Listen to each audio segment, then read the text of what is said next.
Okay, this is our first example of using Faraday's Law to calculate the average voltage generated in a loop of wire that's rotating in a magnetic field. So let's put in some data. Okay, so in this situation, this is at some instant. This is the initial situation. And some time later, which we'll tell you what the time is in a moment, this is the final situation. Now, what we've got, in fact, is a single loop of wire that is rotated 90 degrees. So it's gone from this vertical orientation to this horizontal orientation. And it's occurring between two magnets. So the magnetic field lines always run from north to south, so we'll draw those in.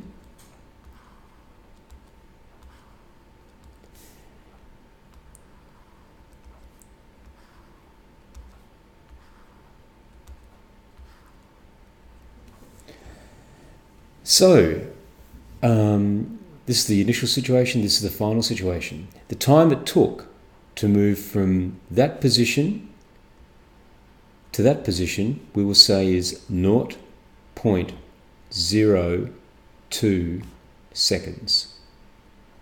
So that's 1/50th of a second. We'll also say that the magnetic field strength in this scenario, the value of B, pardon me, is 0.5 Tesla.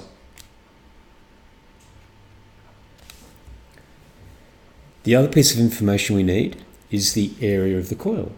And the area of the coil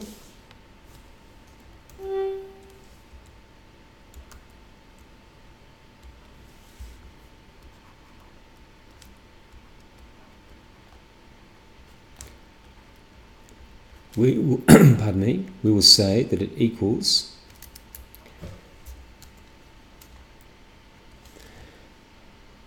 0.05 meters squared. So there's the area of our coil. So the question is, if we've got a loop of wire, a single loop of wire rotating in a magnetic field, what is the average voltage generated from this position as it rotates from this position to this position? Well, in order to calculate this, we're going to use Faraday's law of electromagnetic induction. And that law is EMF equals the rate of change of flux divided by the time. Now, you'll remember that when we first looked at this, there's a negative sign in there. Now, that negative sign is not important for calculation purposes, but it will be very important when we wish to start working out the polarity of the voltage. In other words, which way the voltage wants to run or wants to drive current through the coil. That will become very important then. We're not going to worry about it at the moment. Okay, so we're going to need Faraday's law of electromagnetic induction. So clearly we need to work out, in order to work out the voltage, we need to work out what the change in the flux was, and how much time it took to achieve it. So let's break this down part by part. So the change in the flux, or any change in any quantity, is defined as the final minus the initial. So it's the final flux through the coil, take away the initial flux through the coil. Now, one quick look at this diagram, we can hopefully see that that position A, the initial situation, is when the fluxes are maximum, and here the flux is at a minimum. And I'll just draw in my normal to my area as well, just to confirm something here. So there's the normal to our coil, and it's rotated in the clockwise direction, so now it's pointing in that direction. So here the normal and the magnetic field lines are parallel, and here the normal and the magnetic field lines are at right angles. So in this situation here, it's because the field line, because theta is zero, because the normal and the magnetic field lines are at right angles to each other. If you remember from our last lesson on flux, then the flux threading through the coil will be zero. So in this case, the flux equals zero, because none of them are threading through the coil. So we know that that equals zero. So we know the final flux already. To work out the initial flux, we're going to use our flux formula. Flux equals B times A.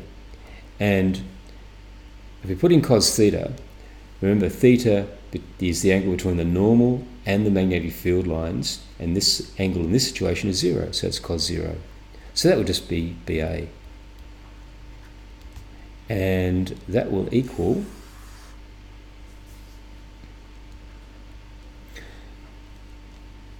the magnetic field strength, which is 0.5, times the area of the coil, which is 0.05.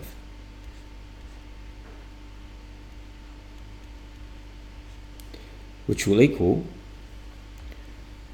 0.025 Webers. Remember, the units of flux is the Weber. So we now know that the initial flux through the coil, the initial flux that was threading through that coil there in that orientation, is 0.025 Webers. So we know that's the value in there. So now we know the final flux and we know the initial flux. So we now know the change in flux.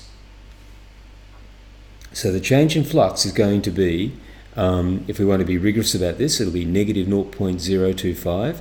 However, the negative sign is not important in working out the actual value of the voltage.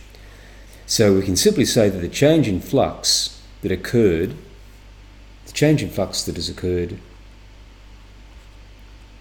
is equal to 0.025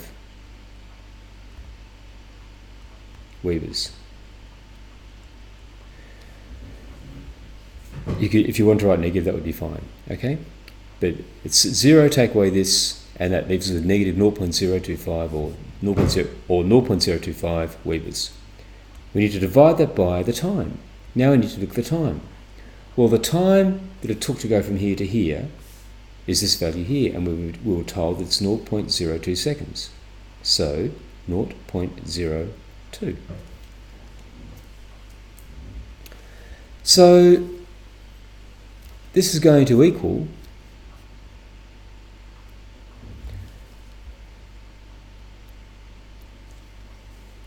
it's going to be 1.25 volts. 0.025 divided by 0.02 will be 0.25. 1.25. I'll just confirm that, I think.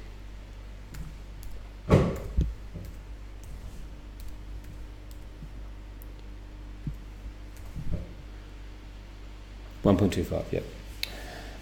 So that is the answer to the question. So in our first example, we simply had a coil rotated 90 degrees. We knew the initial magnetic field strength. We could work out what the initial and the final flux were. We knew how long it took, so we can just plug those numbers in and work out what the average voltage was during that period of time. So there's our first example. The next lesson we'll look at a slightly more complicated example.